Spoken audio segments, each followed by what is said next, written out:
किसान, बदलते भारत की शान।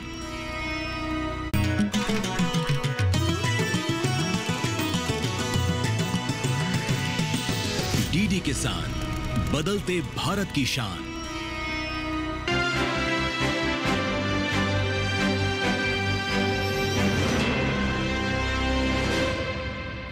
नमस्कार, एक बार फिर खास मुलाकात लेकर मैं हाजिर हूं आपके साथ राधिका चौधरी, और बात उत्तर प्रदेश की राजनीति की करेंगे, बात कृषि की करेंगे, बात अन्नदाताओं की करेंगे। देखिए, उत्तर प्रदेश राज्य का सबसे बड़ा एक नाम है, और दूसरा अगर कहे कहीं ना कहीं सूर्य प्रताप शाही जी 5 बार विधानसभाओं में पहुंचने वाले आज कई ऐसे कार्यभार संभाल रहे हैं, चाहे वो कृषि शिक्षा की बात करें, कृषि विभाग की बात करें, कृषि अनुसंधान की बात करें। आज हमारे वो खास मेहमान रहेंगे, कैबिनेट मंत्री जी हैं। सर, बहुत स्वागत डीडी किसान पर आपका। नमस्कार राधिका जी। अच्छा सर, सबसे पहला सवाल यही रहेगा, कृषि यंत्रों की बात करें या कृषि ड्रोन की बात कर ले, कृषि पंपों की बात करें, कृषि सोलर की बात कर ले, इस पर सीधा अनुदान दिया जाता है। आपकी सरकार कितना अनुदान दे रही है? देखिए, हम उत्तर प्रदेश में कुसुम सोलर पंप पर 10% टॉपअप बढ़ा करके दे रहे हैं। ठीक है। भारत सरकार ने जो तय किया था उससे आगे बढ़ करके उनको टॉपअप दे रहे हैं हम। बीजों में हम उत्तर प्रदेश के भीतर 10% बढ़ा करके टॉपअप दे रहे हैं, और बड़े पैमाने पर हमने 4, 5, 6 योजनाएं राज्य के भीतर चलाई हैं। पहले तो ये आपको साफ कर दूं कि जहां डिजिटल प्रयोग शुरू हो जाएगा, बिचौलिए अपने आप बाहर हो जाएंगे। हमने 2017 में ही डिजिटली काम शुरू कर दिया था, और आगे जाकर के धीरे धीरे उसको बढ़ा करके फर्टिलाइजर में हम लोगों ने पॉश मशीन लागू कर दिया। आज एक रिकॉर्ड, उत्तर प्रदेश पहला राज्य था जिसने 50,000 अपने डीलर्स और डिस्ट्रीब्यूटर को पॉश मशीनें उपलब्ध करवाई। और पॉश के माध्यम से आप अंगूठा लगाएंगे कितनी क्वांटिटी में आपने डीएपी लिया, कितना एनपीके लिया, कितना आपने यूरिया लिया, ये सब रिकॉर्ड होता चला जाता है। और हमारे पोर्टल पर लखनऊ के भीतर, उत्तर प्रदेश के भीतर, और भारत सरकार के पोर्टल को भी हम लोगों ने कनेक्ट कर दिया है। पायलट प्रोजेक्ट उत्तर प्रदेश ने चलाई उसकी, जिसका डिमॉन्स्ट्रेशन तत्कालीन कृषि मंत्री जी ने कर्नाटक के भीतर बेंगलोर में कृषि मंत्रियों की मीटिंग में उत्तर प्रदेश के भीतर उर्वरक की व्यवस्था कैसे फूल प्रूफ हुई है, उसका उन्होंने डिमॉन्स्ट्रेशन जो है बेंगलोर के भीतर सभी कृषि मंत्रियों के वर्कशॉप में करवाई थी। तो इस तरीके से हमने प्रयास किया कि जो ब्लैक होते थे या राज्य के बाहर की सीमाओं पर जाते थे, या नेपाल का बॉर्डर होने के नाते जो है वो नेपाल की ओर चला जाता था, आज उसके रोकने में हम सक्षम हुए हैं। और इसी नाते पिछले वर्षों से हमारी यूरिया की खपत अब धीरे धीरे घटती जा रही है। और वहाँ से हमने ख़त्म किया जो सीड दिया जाता था, पहले गोदाम से सीधे उठता था, और कुछ उस समय के जो सरकार के लोग थे उनके चट्टे बट्टों को वो बांट दिया जाता था। हमने पूरे किसान का पंजीकरण कराया। अब वो जाएंगे, उनको डिजिटली वो पहले ऑनलाइन वो भरेंगे, एप्लीकेंट होंगे, और पॉश मशीन से जाकर के बीज खरीदेंगे। तो हमने बिचौलियों को उसे पॉश मशीन के माध्यम से बाहर कर दिया। इस तरीके से वहाँ से छुट्टी हुई जी। इसी प्रकार से कृषि यंत्रों के लिए हमने जो हमारी व्यवस्था थी, मुझे समझ में आया कि इसकी वजह से जो है वो कुछ लोग हेराफेरी का काम कर रहे हैं, तो उसे हम लोगों ने ब्लॉक लेवल पर अब टारगेट तय कर दिए। और ब्लॉक लेवल वो एक नेक्सस बन गया था कि जिला स्तर पर जाता है तो कुछ ही लोग उठा लेंगे उसको, तो उसको तोड़ने के लिए हमने ब्लॉक लेवल पर टारगेट फिक्स किया। उसका लॉटरी सिस्टम डिस्ट्रिक्ट मजिस्ट्रेट की अध्यक्षता में 10-12 लोगों के मौजूदगी में एफपीओ के रिप्रेजेंटेटिव रहते हैं, किसानों के रिप्रेजेंटेटिव रहते हैं, उनके बीच में लॉटरी से निकाली जाती है, और जितने एप्लीकेंट हैं सबका पर बना करके और कंप्यूटराइज लॉटरी निकाली जाती है, और जिसका निकल जाता है उसको दे देते हैं। तो बिचौलिया उससे बाहर हो गए। तो हमने पूरी कोशिश किया है कि बिचौलियों को उससे बाहर रखा जाना। आपको गन्ना के बारे में बता दिया कि पर्चियाँ तक अब हमारी कंप्यूटराइज, किसान को एसएमएस जाता है कि आपकी ये पर्ची, ये गन्ने की स्लिप है, इतने तारीख को आप अपने मिल में ये गिरा सकते हैं।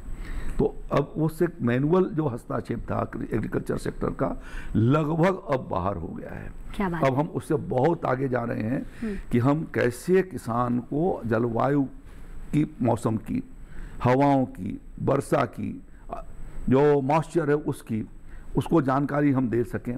और इसलिए हमने, हमारी कैबिनेट ने आज से 8 महीना पहले भारत सरकार ने एक विंड प्रोजेक्ट चलाई। हम लोगों ने तुरंत अपने राज्य से सहमति भेजा कि हम इसको उत्तर प्रदेश में चलाएंगे, और उत्तर प्रदेश के भीतर हमने वो करके, और हमारी टेंडर्स भी फाइनल हो गए। देश की 2 अच्छे कंपनियों का, वर्ल्ड लेवल कंपनियों का वहाँ पर चयन हो चुका है, और सभी ग्राम सभाओं में हम ऑटोमेटिक वाटर गेज स्टेशन लगा रहे हैं, ऑटोमेटिक वेदर स्टेशन सभी विकास खंडों के भीतर लगा रहे हैं, जिससे कि हमको एक्चुअल सटीक डाटा हमको उपलब्ध हो सके जी जी। और हम किसान को आर्टिफिशियल इंटेलिजेंस के अपने पोर्टल से इसको जोड़ेंगे, और उनको समय समय पर इसका जैसा भी होगा हम उसको एडवाइस भेज सकेंगे जी, कि जी। अब आपको खेत की सिंचाई की ज़रूरत है या नहीं आपको ज़रूरत है, कल बारिश आपकी होने वाली है, परसों हवाओं का तेज़ रफ्तार होगा, आप बीज अभी मत डालिए क्योंकि भारी बरसात हो रही है। तो इससे जो उनको क्षति होती थी उससे रोकने में भी हम समर्थ हो जाएंगे। उस दिशा में उत्तर प्रदेश आदरणीय प्रधानमंत्री मोदी जी के इस संकल्प को भी कि किसानों का कम से कम नुकसान हो, इनपुट में कमी आए और आउटपुट उसकी बढ़े, उस संकल्प को भी पूरा करने का काम योगी आदित्यनाथ जी की सरकार कर रही है। बहुत ही महत्वपूर्ण आपने बताया कि हमारा किसान विज्ञान से जुड़कर काम करेगा तो वो कहीं ना कहीं हम जो किसान को देखना चाहते हैं वहाँ तक पहुँच पाएगा। दूसरा आपने कहा कि किसान मौसम विभाग की जानकारी यानी कि प्राकृतिक आपदा से कैसे बचा सके उसकी जानकारी भी आपको किसान तक पहुँचा रहे हैं। लेकिन एक सवाल है मेरा, प्राकृतिक खेती अब देखिए महत्वपूर्ण है, आज के समय की मांग भी है। प्राकृतिक खेती को बढ़ावा देने के लिए उत्तर प्रदेश की सरकार क्या कर रही है, इस दिशा में आप कितना काम कर पाए हैं? और इसी के साथ मैं एक सवाल साथ में रख देती हूँ, हमारे किसान कहते हैं कि अगर आप प्राकृतिक खेती की बात करते हैं तो आप यूरिया बंद क्यों नहीं कर देते, हम अपने आप प्राकृतिक खेती पर आ जाएंगे। ये दोनों बातों का मैं आपको उत्तर देता हूं। पहले तो जो आपने दूसरा प्रश्न किया, क्यों नहीं यूरिया बंद कर देते हैं। हमारा देश दुनिया का सबसे बड़ी जनसंख्या का देश हो चुका है, और इसलिए सबसे पहला प्रश्न है उसके फूड सिक्योरिटी का, और इसलिए फूड सिक्योरिटी के साथ कोई भी उसको रिस्क में नहीं डाला जा सकता जी। इसलिए चरणबद्ध तरीके से प्रधानमंत्री जी ने भी ये नहीं कहा कि सब लोग ओवरऑल सब उसके ऊपर ट्रांसफर हो जाइए जी। भारत सरकार भी इस बात को नहीं कर रही है, लेकिन उसके जो प्रतिकूल परिणाम आए हैं रासायनिक फर्टिलाइजर के इस्तेमाल का, जो पेस्टिसाइड का, वो जितनी मात्रा में हम पेट भर रहे हैं उससे ज़्यादा हमको बीमारियां भी वो पैदा कर रही हैं। और इसलिए लोगों को स्वास्थ्यवर्धक अनाज मिल सके, पोषण युक्त भोजन मिले, इसके लिए भी यह हमारी एक जिम्मेदारी है, भारत सरकार की भी है और राज्य सरकार की भी है। इस नाते हम लोगों ने उसके भीतर कुछ छोटे छोटे हिस्सों में प्राकृतिक खेती पर काम करने की पहल शुरू किया है। भारत सरकार ने परंपरागत कृषि विकास योजना के माध्यम से एक यह व्यवस्था बनाई कि जैविक खेती शुरू कराने का। तो एक तो वो जैविक खेती का है, दूसरा नमामि, उसी के अंतर्गत एक सब कार्यक्रम चलाया नमामि गंगे कार्यक्रम का, कि इनकी वजह से जो रासायनिक फर्टिलाइजर या जो केमिकल्स डाले जाते हैं, पेस्टिसाइड, इंसेक्टिसाइड या बीडीसाइड, उसकी वजह से जो बह करके जो बरसात के दिनों में पानी के भीतर जो चीज़ें जाती हैं, मटेरियल्स उनके जो रेजिडू जो जाता है, तो उस रेजिडू के परिणाम स्वरूप जलीय जीव जंतु भी खत्म हो रहे थे। तो इस नाते पर्यावरण को भी सुरक्षित बनाए रखने की दृष्टि से यह आवश्यक समझा गया कि अब हमको नेचर की ओर जाना चाहिए, और इसलिए नेचर की ओर जाने के लिए आज जो है प्राकृतिक खेती का अभियान आदरणीय प्रधानमंत्री जी ने पिछले 2 वर्षों से उसको शुरू किया है। और उत्तर प्रदेश में 2022 में जब दोबारा योगी जी की सरकार बनी है, तो हम लोगों ने ये तय किया कि हम उत्तर प्रदेश में सबसे मुफीद बाई नेचर जो है वो बुंदेलखंड, एक प्राकृतिक रूप से वहाँ पर कम फर्टिलाइजर का इस्तेमाल, केमिकल फर्टिलाइजर का इस्तेमाल होता है, इसलिए हमने तय किया कि यहाँ पर हम इस काम को आगे बढ़ाएंगे। और हम बुंदेलखंड के सभी 7 जिलों के 47 विकास खंडों में 500 हेक्टेयर के यानी 50-50 हेक्टेयर का एक क्लस्टर तैयार कर रहे हैं, जिसके भीतर हम गो आधारित प्राकृतिक खेती, गोबर और गोमूत्र के आधार पर वहाँ पर हमने काम प्रारंभ किया है। यह इस साल 3रा साल चल रहा है और किसानों ने बहुत उसके भीतर रुचि दिखाई है, और लगभग हम जो है वो 47,000 हेक्टेयर के भीतर हम इस तरीके से 470 क्लस्टर बना करके हम अपने इस काम को आगे की ओर बढ़ा रहे हैं। उसके लिए राज्य के संसाधनों से हम लोगों ने प्राकृतिक खेती की शुरुआत किया है। दूसरा, जो भारत सरकार की परंपरागत कृषि विकास योजना है, उसके माध्यम से हम लोगों ने गंगा जी के किनारे के पाँच के दोनों ओर के हिस्सों में 5 किलोमीटर के एरिया में नमामि गंगे कार्यक्रम हम चला रहे हैं, जिसके भीतर किसानों को वहाँ पर जागरूक करके, अब प्रशिक्षित करके कम से कम वहाँ पर वो फर्टिलाइज़र डालें, बिना फर्टिलाइज़र के खेती करें। इस दृष्टि से हम लोगों ने प्रयास किया है। उसकी शुरुआत भी प्रधानमंत्री जी ने नमामि गंगे कार्यक्रम की उत्तर प्रदेश के चंद्रशेखर आज़ाद कृषि विश्वविद्यालय से किया था, इसलिए वो अभियान भी हमारे राज्य के भीतर चल रहा है। और मैं समझता हूँ कि 1,10,000 हेक्टेयर के करीब में आज प्राकृतिक खेती की ओर किसान उन्मुख हो चुका है और 2 लाख से ज़्यादा किसान इस प्रैक्टिस को इस्तेमाल कर रहे हैं। बहुत ही अच्छे से आपने हमारे किसानों को, अन्नदाताओं को समझाया कि एक साथ आप प्राकृतिक खेती नहीं कर सकते और यूरिया भी बंद नहीं कर सकते, और ऐसा ना भारत सरकार कह रही है ना ऐसा आपको करना है। लेकिन अगर मैं पूछूं कि मोदी सरकार उद्यमशीलता को बढ़ावा दे रही है, उनको प्रोत्साहित कर रही है, उत्तर प्रदेश की सरकार क्या कर रही है? देखिए, एक तो हम लोगों ने, जैसा पहले आपको बताया कि प्रधानमंत्री जी ने 10,000 FPO बनाए जाने का, कृषि उत्पादक संगठन, उन्होंने कहा कि अब कृषि को व्यवसाय के रूप में काम करना होगा, जिससे किसान को ज़्यादा फायदा हो सके। और इसलिए भारत सरकार ने एक योजना बनाई कि 300 से ज़्यादा किसानों का समूह बना करके क्लस्टर फार्मिंग को विकसित किए जाने के लिए, और उनको यदि उनके 300 सदस्य हो जाते हैं और 2-2 हज़ार रुपये उनकी मेंबरशिप आती है, तो भारत सरकार जो है उसके लिए अपना जो है वो उनको मैचिंग ग्रांट देती है। तो इस दृष्टि से हम लोगों ने यह प्रयास शुरू किया। और जब उत्तर प्रदेश में अभी जब 2022 में हमारी सरकार बनी है, तो उस समय हम लोगों ने जो FPO नीति बनाई, तो चूँकि उत्तर प्रदेश में छोटे छोटे किसान हैं और आर्थिक रूप से कमज़ोर भी रहे हैं, इस नाते हमने अपना एक थोड़ा और लिबरल पैरामीटर उसका भी बनाया। और ये हमने तय किया कि यदि 1,000 किसान भी समूह बनाता है और अपना अंश 1,000 रुपया, भारत सरकार ने 2,000 रुपये निर्धारित किए थे, हमने उसको 1,000 रुपये का सुविधा दी है।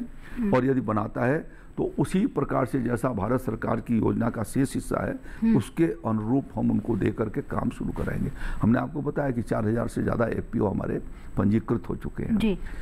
भारत सरकार के 3 एजेंसियों के माध्यम से भी और राज्य सरकार की एजेंसियों के माध्यम से भी। तो उसके माध्यम से हमारी ये कोशिश हो रही है कि हमने उत्तर प्रदेश के भीतर उनको ये व्यवस्था बना रखी है, और अकेले उत्तर प्रदेश ने कर रखा है कि उस FPO को 5 लाख रुपए तक का हम जो है वो यदि वो वर्किंग कैपिटल लेता है तो उस पर हम 5 लाख रुपए तक का उनको सब्सिडी देंगे। उत्तर प्रदेश में लगभग 250-300 FPO आज बहुत अच्छे तरीके से काम कर रहे हैं, और कुछ की तो टर्नओवर 5 करोड़ रुपए से ऊपर की भी हो चुकी है, और वो अपने व्यवसाय को तेज गति से बढ़ा रहे हैं। तो एक कार्यक्रम तो हमारा इस प्रकार से चल रहा है। दूसरा कार्यक्रम एग्री जंक्शन का हम चलाते हैं कि प्रशिक्षित जो कृषि छात्र हैं, कृषि उद्यमी छात्र निकलता है, यदि उसको नहीं रोजगार का अवसर है, तो हम उनको अपनी राज्य की योजना के माध्यम से ऑनलाइन हम उनको एप्लीकेशन लेते हैं, और उसमें उन्हें जो उनका चयन हो जाता है, उनको वो भी लॉटरी की प्रक्रिया से, यदि ज़्यादा कैंडिडेट आते हैं जिस जिले का टारगेट है, तो वो भी लॉटरी प्रक्रिया के भीतर है। जैसे उसके भीतर हमने आपको बताया कृषि यंत्रों की वह प्रक्रिया उनके लिए भी है। तो उसके माध्यम से हम उनको लगभग 78,000 रुपये की धनराशि 3 साल तक उनको 5 लाख रुपए पर हम ब्याज इंटरेस्ट 5% इंटरेस्ट सब्सिडी देते हैं, और वो कारोबार कर सकें इसके लिए उनको लगभग 60,000 रुपया उनको हम ग्रांट देते हैं। इसके अलावा उन्हें जो है वो जो जैसा मैंने बताया आपको कि सीड बीज का और उर्वरक लाइसेंस देते हैं, जिससे उस एरिया में कारोबार कर सकें। यदि वो ड्रोन चलाना चाहता है तो ड्रोन की भी योजना से उसको हम जोड़ते हैं। FPO चलाना चाहता है तो वो खुद अपना FPO बना करके FPO को भी ले सकता है। और यदि वो हमारी फार्म मशीन बैंक या कस्टम हायरिंग लेना चाहता है तो AIF के माध्यम से वो उसको फाइनेंसिंग करा करके उसको भी वो चला करके और एक तरीके से सर्विस सेंटर के रूप में चला सकता है। तो इस तरीके से किसान उनको रोजगार भी मिल सके, इस दिशा में प्रयास किया है। पिछले वर्षों में लगभग 3800 लोगों को जो हमारे क्लास 2 के भीतर 500 के करीब और क्लास 2 और ग्रुप A के भीतर 500 के करीब और 32-3300 लोगों को जो है वो ग्रुप C के भीतर हम लोगों ने नियुक्तियां भी करी हैं राज्य सरकार के भीतर, योगी जी की सरकार ने किया है, जिससे कि वो हमारे न्याय पंचायत स्तर पर कृषि तकनीकी सहायक ग्रुप 3 के रूप में वो काम कर रहे हैं और जो क्लास 2 हैं वो जो गजटेड पोस्टों पर वो तैनात किए गए हैं। इसी प्रकार से हमने अपने विश्वविद्यालयों को भी, हमारे राज्य के भीतर 5 कृषि विश्वविद्यालय हैं, उनके भीतर समय समय पर हमने भर्तियां करके उनकी संख्या बढ़ाई है, उनके कॉलेजेस को हमने बढ़ाया है और देश का पहला कृषि विश्वविद्यालय उत्तर प्रदेश का हमारा आचार्य नरेंद्र देव कृषि विश्वविद्यालय है जो NAC एक्रेडिटेशन में A++ कैटेगरी के भीतर आया है। ठीक है। तो यह प्रयास कैसे कृषि शिक्षा और अनुसंधान के दृष्टि से किए गए हैं। हमारे 89 कृषि विज्ञान केंद्र हैं, उन सारे 89 कृषि विज्ञान केंद्रों को भी हम उनकी हैंड होल्डिंग कर रहे हैं, उनको सपोर्ट कर रहे हैं और उनकी गतिविधियां सीधे किसान के साथ जुड़े, जिस ब्लॉक के भीतर हैं, जिस जनपद के भीतर हैं, वहाँ के किसान को जोड़ करके ये नए अन्वेषण, नई तकनीकी, उनके प्रदर्शन और किसानों के खेत तक जाकर के उनके साइंटिस्ट उनको डिमॉन्स्ट्रेशन करके दिखा सके, इस दिशा में हम लोगों ने एक बेहतर प्रयास शुरू किया है। बिल्कुल, आपके प्रयास हमारे हर उन अन्नदाता के, हर किसान के घर तक पहुंचे, हम ऐसा उम्मीद करते हैं। लेकिन एक सवाल मेरा ये रहेगा कि मृदा जल संरक्षण पर भारत सरकार भी काम कर रही है, राज्य सरकार भी काम कर रही है। अच्छा, भारत सरकार की जितनी भी योजनाएं होती हैं, राज्य सरकार आपस में तालमेल कैसे बिठाता है? स्वाभाविक है कि भारत सरकार जो कृषि क्षेत्र के भीतर सबसे बड़ी संस्था भारत सरकार के पास भारतीय कृषि अनुसंधान परिषद है और ये दुनिया के भीतर एक बहुत ही मानिंद संस्था है, जहाँ से डॉक्टर स्वामीनाथन वहाँ डायरेक्टर थे और वहाँ से निकल करके फिर वो अंतर्राष्ट्रीय rice research centre Philippines Manila के वो डायरेक्टर जनरल के पद पर भी रहे। तो इस तरीके से हमारे जो साइंटिस्ट निकले हैं ICR से या देश के कृषि विश्वविद्यालयों से, वो दुनिया में आज कृषि क्षेत्र के भीतर अग्रणी भूमिका अदा कर रहे हैं। तो उन संस्थाओं के माध्यम से भारत सरकार को जो रिपोर्ट आती है कि किस तरीके से अच्छे प्रकार की बीज की वैरायटी, क्या उस फर्टिलाइजर के परिणाम दुष्परिणाम हैं, जो जलवायु परिवर्तन हो रहा है उसके भीतर क्या उसके ऊपर इम्पैक्ट आ रहा है, कहीं पर सूखा, कहीं पर बाढ़, कहीं पर जो है वो अतिवृष्टि, तो उसको कैसे क्लाइमेट रेसिलिएंट क्रॉप्स को तैयार किया जाए। तो इस दृष्टि से भारत सरकार अनेक प्रकार की योजनाएं चलाती हैं। जो नए प्रकार के जो बीज आते हैं, फाउंडेशन सीड आते हैं, सर्टिफाइड सीड आते हैं, तो उनके ऊपर भी वो अपनी योजनाएं चलाती है। अब जैसे आपने कुसुम की चर्चा किया तो भारत सरकार की योजना है, तो उस योजना के भीतर जो है भी हम कोशिश करते हैं कि अपने किसानों का फायदा मिल सके। राज्य सरकार उसके साथ लिए संसाधन जुटाती है और जुटा करके हम कृषि क्षेत्र के भीतर उन किसानों को उसको उपलब्ध कराते हैं। तो इसी कारण से चूँकि डबल इंजन की सरकार एक ही दल की है, खास मैं इस कहूँ कि भारतीय जनता पार्टी NDA की सरकार है, दिल्ली में प्रधानमंत्री आदरणीय मोदी जी हैं केंद्र सरकार के, उत्तर प्रदेश में मुख्यमंत्री योगी आदित्यनाथ जी की सरकार है, कोऑर्डिनेशन बेहतर है और इस नाते इन योजनाओं का क्रियान्वयन हम अच्छा करके आज बीमारू राज्य से उत्तर प्रदेश को बाहर कर चुके हैं। मध्य प्रदेश के भीतर इसी वजह से जो है मध्य प्रदेश की तस्वीर, जब शिवराज सिंह चौहान जी जो आज के कृषि मंत्री हैं वहाँ के मुख्यमंत्री रहे, तो मध्य प्रदेश के भीतर वह भी हमारे उत्तर प्रदेश की तरह से कृषि प्रधान प्रदेश रहा है। लेकिन चूंकि सरकार दोनों स्थानों पर एक प्रकार की थी, इस नाते उसको तेज गति से उन्होंने कृषि क्षेत्र के भीतर वहाँ की सबसे ज़्यादा विकास दर रही, तो उसके पीछे ये रहा कि योजनाओं का क्रियान्वयन सम्यक प्रकार से हुआ। तो हमारे प्रधानमंत्री जी जिन योजनाओं को चलाते हैं उसका मुख्यमंत्री जी निरंतर अनुसरण करते हैं और इस नाते वह विभाग भी तत्पर होकर के इन कार्यक्रमों को जमीन पर उतारने के लिए प्रयास करते हैं और हम लोगों ने उसको उतारने के लिए अपने राज्य के माध्यम से हमने वहाँ पर मिलियन फार्मर्स स्कूल के माध्यम से किसानों के बीच में हमारी कोशिश होती है कि हर सीजन के भीतर जो क्रॉप के सीजन आते हैं, जायद, खरीफ और रबी का, तो उसके भीतर किसानों के भीतर गोष्ठियाँ लगाएं, मेला लगाएं, टेक्नोलॉजी का प्रदर्शन करें, उनके खेतों पर जो है वो अच्छे बीजों का प्रदर्शन क्लस्टर प्रदर्शन के माध्यम से कराएं। और अभी अब जब मैं बैठा था वहाँ पर तो आपको बताया कि किस तरीके से आज श्रावस्ती और बलरामपुर के किसानों का पिछले रबी सीजन के भीतर 1 हेक्टेयर के भीतर 50 कुंटल के करीब गेहूं पैदा हुआ है। ये अभी आपने सुना है। जी बिल्कुल। तो वो भारत सरकार की संस्था ने जाकर के डिमॉन्स्ट्रेशन किया है, तो इसलिए हमारा उनके साथ तालमेल बहुत अच्छे तरीके से रहता है। जी जी।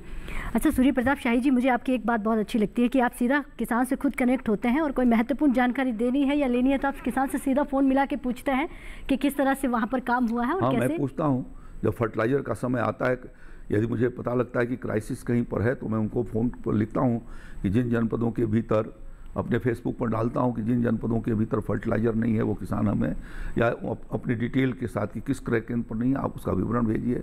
अब आखिरी सवाल रहेगा, कैबिनेट मंत्री जी हैं आप और छोटी छोटी समस्याओं पर बात कर रहे हैं, किसानों के दर्द को आप समझ रहे हैं, कोई रोड मैप तो आपने तैयार किया होगा कि आने वाले समय में हमारे किसानों के पास जो समस्या है वो पूरी तरह खत्म हो जाए। देखिए, समस्या तो कभी खत्म नहीं हो सकती। जीवन है तो जीवन के लिए अलग अलग प्रकार की समस्याएं अलग अलग समय पर आती रहती हैं, लेकिन मैं ये कह सकता हूं कि जितना बेहतर प्रयास किया जाया जा सकता है, भारत सरकार ने भी उतना ही बेहतर प्रयास किया है। सभी क्षेत्रों में प्रधानमंत्री फसल बीमा योजना के भीतर बेहतर प्रयास किया, हम लोगों ने उत्तर प्रदेश के भीतर उसका क्रियान्वयन किया। हमारे इस 7 साल के कार्यकाल में 70 लाख किसानों को लगभग 5400 करोड़ रुपया क्षतिपूर्ति के रूप में प्रधानमंत्री फसल बीमा के माध्यम से पहुंच चुकी है। जो आगे आने वाली जनसंख्या है, प्रधानमंत्री जी ने अभी 109 वैरायटी को, जो हमारे वैज्ञानिकों ने जिनका इंट्रोड्यूस कराया, नई वैरायटी निकाली थी, उसको जो सारे टेस्टिंग के बाद जो सही पाई गई थी, उनको 109 वैरायटी उन्होंने रिलीज किया। उस दिन उन्होंने कहा कि मैं ये चाहता हूँ कि अमृत काल के भारत में हमारे देश के अनाज का कोई ना कोई आइटम, किसानों द्वारा पैदा किया हुआ आइटम, दुनिया के किसी न किसी देश के भीतर, हर देश के भीतर कोई ना कोई आइटम जाए। तो हमने उत्तर प्रदेश के भीतर उस दृष्टि से भी तैयारी शुरू किया है। हमने टारगेटेड अपनी प्रोडक्टिविटी कैसे बढ़े, इस दृष्टि से हम प्रयास कर रहे हैं। राज्य के भीतर अच्छे किसानों को अच्छा बीज मिल सके, इसके लिए हम सीड पार्क बनाने जा रहे हैं। अभी देश के भीतर तेलंगाना और आंध्रा में 2 सीड पार्क हैं। हम राज्य उत्तर प्रदेश के भीतर ये कोशिश करने लगभग हमारी पॉलिसी तैयार हो गई है। हम ये प्रयास करने जा रहे हैं कि हम अपने उत्तर प्रदेश के भीतर इस काम को खड़ा करेंगे और आने वाले दिनों में उत्तर प्रदेश सहित अन्य राज्यों को भी जो सीड की आवश्यकता हो उसकी प्रतिपूर्ति उत्तर प्रदेश से हम करा सकेंगे। अमृतकाल का वह भारत जिसमें उत्तर प्रदेश यदि की भूमिका बहुत बड़ी है, और बड़ी इसलिए है कि मैंने आपको बताया कि 160 लाख हेक्टेयर क्षेत्र के भीतर हम खेती करते हैं। हमारी सबसे बड़ा पॉपुलेशन उत्तर प्रदेश के भीतर है। हम लोगों ने अपनी सिंचाई सुविधाओं का विस्तार 80% खेतों तक पहुंचा दिया है जी। तो इसलिए हम अपनी उस जिम्मेदारी को अनुभव करते हैं, योगी आदित्यनाथ जी उस जिम्मेदारी को अनुभव करते हैं, और इसलिए हम कृषि क्षेत्र के प्राथमिक सेक्टर के भीतर सभी क्षेत्रों में जहाँ खेती का काम हो रहा है वहाँ पर जो सब्जियों और फलों की दृष्टि से भी हमारा उत्तर प्रदेश सब्जियों के उत्पादन में आज नंबर 1 पर है। गेहूं के उत्पादन में हम नंबर 1 पर हैं। देश में जितना गेहूं पैदा होता है उसका अकेले 32% गेहूं उत्तर प्रदेश पैदा कर रहा है। धान के उत्पादन में हम नंबर 2 पर हैं। हमने तय किया है कि 2 साल के भीतर हम नंबर 1 पर कैसे हो जाएंगे। हम गेहूँ के उत्पादन में तीसरे नंबर पर खड़े हैं। हम दूसरी सीढ़ी पर खड़े होना चाहते हैं। तो इस तरीके से हर क्रॉप्स के भीतर ये कोशिश कर रहे हैं। दूध उत्पादन में उत्तर प्रदेश नंबर 1 पर है। आलू उत्पादन में, गन्ना के उत्पादन में हम नंबर 1 पर हैं। गन्ना की प्रोडक्टिविटी में आज हाईएस्ट प्रोडक्टिविटी उत्तर प्रदेश की है। हम मद्रास को, तमिलनाडु को पीछे कर चुके हैं। तो यह प्रयास इस 7 सालों का प्रयास है, और प्रधानमंत्री जी ने जो एक लक्ष्य रखा है आत्मनिर्भर भारत का और विकसित भारत का, उस लक्ष्य को पूरा किए जाने के लिए उत्तर प्रदेश बड़ा जनसंख्या का राज्य होने के नाते अपनी भूमिका को समझ रहा है और हम अपने कदम को भारत सरकार के साथ मिला करके और उसको तेज गति से चलाने के लिए कटिबद्ध और प्रतिबद्ध है। क्या बात है, आपने आत्मनिर्भर भारत, विकसित भारत की बात कही और महत्वपूर्ण मुझे ये लगा कि हमारे किसानों की जो समस्या है कि वो बिचौलियों से कभी ठगा ना जाए। हमारे किसानों की समस्या है कि उन्हें अपनी मेहनत का सही मेहनता ना मिल जाए, अपनी मेहनत जितनी वो करते हैं खेती में उस फसल की सही उन्हें आमदनी मिल जाए। दूसरी, हमारे किसानों को चाहे वो मशीनरी की समस्या हो, फिर आपने एफपीओ की बात की है, उसके साथ किसानों को किसे विज्ञान से जोड़ना है, नई नई टेक्नोलॉजी से जोड़ना, उन तमाम सवालों के आपने जवाब दिए। मुझे उम्मीद है कि हमारे जो अन्नदाता सुन रहे थे वो बड़े खुश होंगे उत्तर प्रदेश से कि आज हमारे पास ऐसे नेता हैं जो छोटी छोटी समस्याओं को समझते हैं, उस समाधान पर बात करते हैं। सर बहुत बहुत धन्यवाद अपना कीमती समय देने के लिए। राधिका जी, आपके सभी दूरदर्शन डीडी किसान चैनल के साथियों को भी मैं धन्यवाद देना चाहता हूं और बदलता भारत की शान, उत्तर प्रदेश का किसान, इस संकल्प के साथ मैं आपके साथ विदा हो रहा हूं। नमस्कार। नमस्कार। तो आज हमारे साथ सूर्य प्रताप शाही जी थे जो उत्तर प्रदेश की बात कर रहे थे, किसानों की बात कर रहे थे, किसानों की समस्याओं की बात कर रहे हो। तो हमने कई महत्वपूर्ण सवाल रखे और उन सवालों का जवाब आप तक पहुंचाने की कोशिश की कि किस तरह से आत्मनिर्भर भारत की जो बात कर रहे हैं, किस तरह से विकसित भारत की बात हो रही है, उसमें हमें कंधे से कंधा मिलाकर चलना है और आगे बढ़ना और हमारे अन्नदाताओं को आके लेकर आना है। बहुत बहुत धन्यवाद शाही साहब। नमस्कार।